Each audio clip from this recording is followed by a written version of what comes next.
Hello, everyone. Today we are diving into a topic that is crucial for every business leader out there, and that is how to boost team performance without being a micromanaging monster or feeling like a dictator. If you've ever felt like you're carrying the weight of your entire team, stick around because I've got some tips that will make a real difference for you.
Hello, friends. I'm Deanna Maio. If we haven't met before, I want to welcome you. And for those of you that have joined me before, welcome back. As you might know, I help small business leaders, particularly women business owners, transform their approach to leadership and team management so they can reclaim some of their time and use that time for growing the business bigger, right? Doing all those strategic things that only we as the owners can do, or being present with the people and the passions that they love when they're not working. With over 19 years in this field, I am very passionate about helping people build high performing teams and growing their profits and reclaiming their time, all without micromanaging. So, today we are talking about just that, how to boost your team performance without turning into a micromanager. Today's session is for you if you've ever felt overwhelmed by the amount of work on your plate and wish you could delegate to your team more effectively. If your team has missed deadlines or doesn't meet your expectations with work once that you've delegated to them and you've left frustrated, you are in the right place.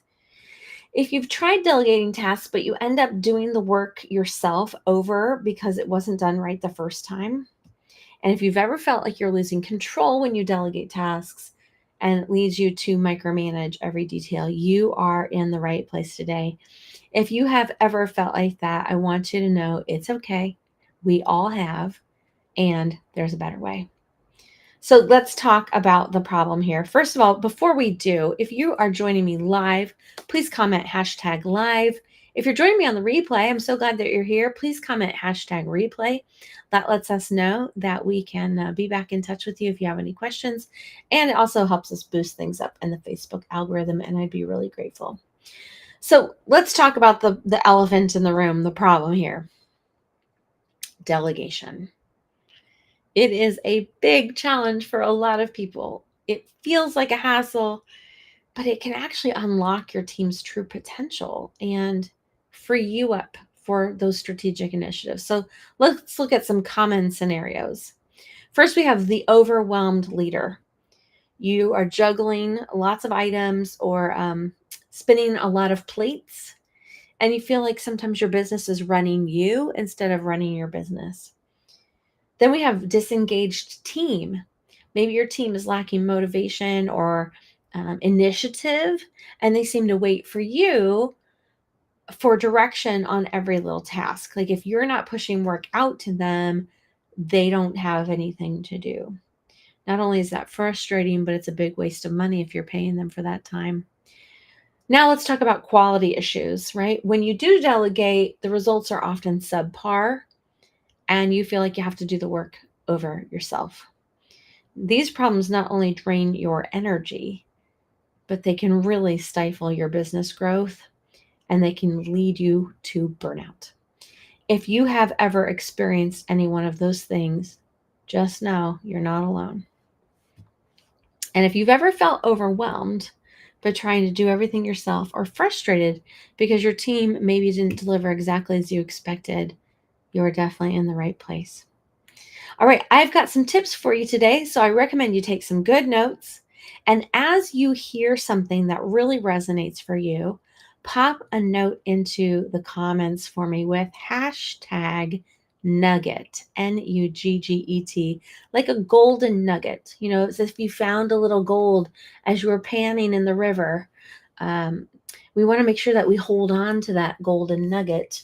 It's going to help you as you go forward, because adult learning theory says if you listen to this whole live stream, albeit a short live stream, you'll forget about 75 to 85% of it within the next week. And if you hear something really valuable, I want to make sure you capture it. One of the best ways to do that is to comment below hashtag nugget and then share that golden nugget wisdom with us. All right, here we go. The first step to boosting team performance without micromanaging is to set clear goals. Now, many times we think we've been clear about what our goals are, but we haven't necessarily shared them with our team. So maybe we haven't set goals at all, or we're not setting clear ones, or we're not setting clear goals and sharing them with our team. This is a big problem because we end up with confusion. Your team may feel like they lack direction, and their productivity can certainly suffer. Clear goals align and motivate your team, and it helps them drive forward, focused, and work efficiently. So, I've got a tip for you to get started.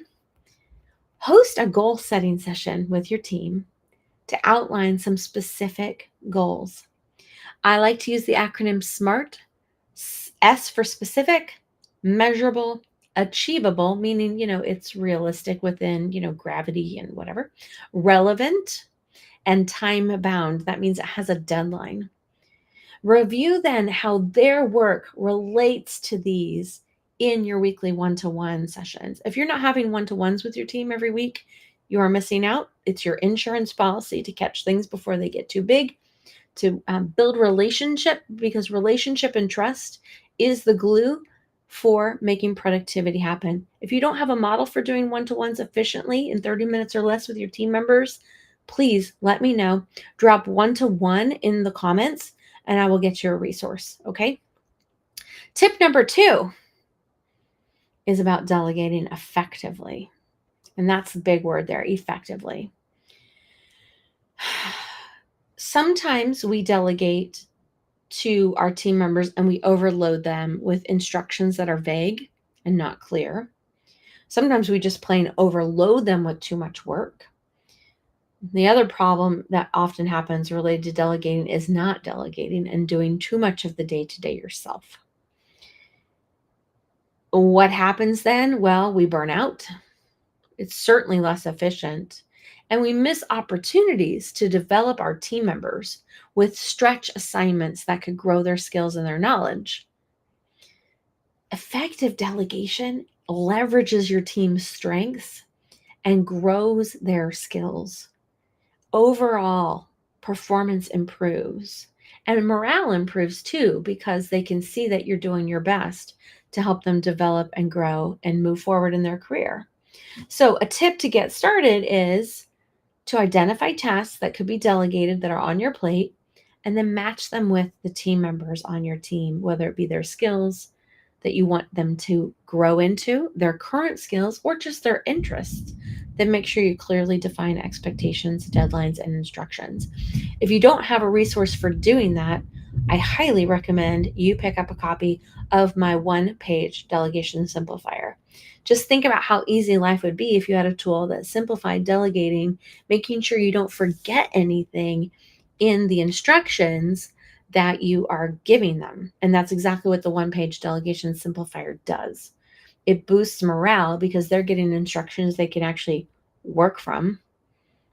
They don't have to come back to with a million questions because information that they needed was omitted accidentally. And you grow. So you want to check that out. Get your copy over at deanna.live/delegate. You can pick up that at the link below or using the QR code in the corner. And big thank you to my team member, Carmela, who put that into the bottom of the screen, even though I wasn't planning on sharing it right then. All right, let's talk now about the third tip. And this is about fostering open communication. Sometimes we have poor communication with our team members. Oftentimes that's because we're doing everything in a written format, which means we're omitting body language and tone of voice. We often will work with people who maybe their first language is not your first language, so now you have difficulty communicating. Or it could just very well be that people don't feel like they can come to you and offer you feedback, the people on your team. This is a huge problem because we end up with misunderstandings. That makes everyone's morale go down. People feel more stressed, and we're not collaborating effectively. We're not really working as a team. When we foster open communication, it builds trust and it promotes collaboration, and people feel like they can bring things to your attention that they might not have felt like they could bring to your attention before. So one of the best ways to do this is to implement regular team meetings around a particular topic with a particular goal, not just meeting for meeting's sake, and having one-to-ones with your team members to encourage open dialogue and to demonstrate active listening. Now, if we want feedback, if we want open communication, we have to do it too. And so that leads me to tip number 4, and that's about providing feedback. One of the biggest problems in every single business that I get a chance to work in is a lack of constructive feedback. And I'm not talking about, when someone makes a mistake. I'm talking about helping people to grow by providing them with feedback. And when people aren't getting constructive feedback so they can grow and improve, they feel stagnant. They get bored. If we're not giving feedback related to mistakes, those mistakes just continue. And then it grows into a bigger, unaddressed performance issue. And you have something now that feels like this huge behemoth in front of you that you need to deal with, when if you had just been providing feedback all along, it would have never gotten that big. Regular feedback fosters growth. Period. Regular feedback fosters growth. I'd actually rather say it would be more alliterative. Frequent feedback fosters growth.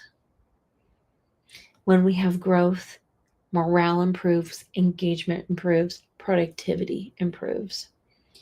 So get started by delivering some regular feedback. Here's a quick tip how to do it. Ask your team member, may I offer you some feedback? They will likely say yes. Then tell them what could be better. If you don't have a model for having a feedback conversation with your team members and you're winging it, oh God, just saying it makes my stomach like, winging it is not a strategy, okay? You need to have a streamlined process for how to deliver constructive feedback that can be heard and acted upon and get you the desired behavior. If you do not have a model for that and you would like one, please leave me a comment, #feedback in the comments, and I will see that you get a resource, okay? All right, tip number 5. This is a big one. This is one that I do not see people doing very often. And it's because they can't, because they haven't put the other 4 things I've shared already today in place. But if you are delegating effectively, if you are setting clear goals, if you are delivering constructive feedback, and you are fostering open communication, then encouraging autonomy is easier.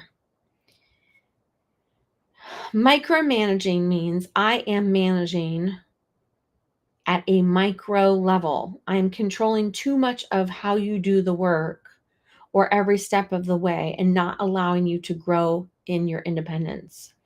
That does not mean that we're not getting the work back the way we want it to, because if we're setting clear expectations, we will. What this means is people don't grow beyond the scope of their job ever. You may have heard, I don't know if this is actually true. So if you know for a fact, tell me in the comments. But I've heard that a fish in captivity, like in a tank, will never grow bigger than the tank. It will only grow to a certain size so that it can live within that environment in a healthy way. People are the same. It's not physical growth, it's mental, emotional, and acumen based growth, right? So we have low creativity, low ownership, and a sense of pride in our work. We don't feel like we're a part of a team. Our motivation goes down, and we depend on our manager far too much. When we empower our team members and we encourage autonomy within the confines of avoiding risk, they boost their confidence, and they get more creative, and they come up with solutions on their own. And that's what we want, don't we? Don't we want people that are thinking beyond just the delegated task? So one way to get started with this is to assign projects with clear outcomes, but allow them flexibility in how they go about creating that outcome within the realm of a certain period of time or with a deadline, right? Encourage initiative, and then successfully celebrate their independence and their problem solving without you. This is a huge opportunity to use work that needs to get done to grow your team members' skills. So, what happens when you put these things into place? When your team is performing at a high level and you're not micromanaging, increased efficiency, your team becomes more self sufficient, and that allows you to focus on strategic growth. You certainly have higher morale. People feel trusted, they feel valued, and their engagement is boosted. Tasks are completed more effectively, and they meet or exceed your standards. You gain more time and more mental space, so your stress level goes down. And when you have a high performing team, your business can scale and thrive without bottlenecks, whether that bottleneck would have been your team, or in many cases, it's you. One of the best ways to get started is to start delegating more and removing the guesswork from your delegations. And that way, your tasks are getting completed correctly the first time. And that's exactly what my one page delegation simplifier does. It boosts team morale, it enhances productivity, and it will grow your business. Plus, it gives you the freedom and peace of mind to concentrate on the bigger picture. So, you want to pick up your copy today over at deanna.live/delegate, and you will be moving well on your way to having a high performance team that does not require you to micromanage them to get the results.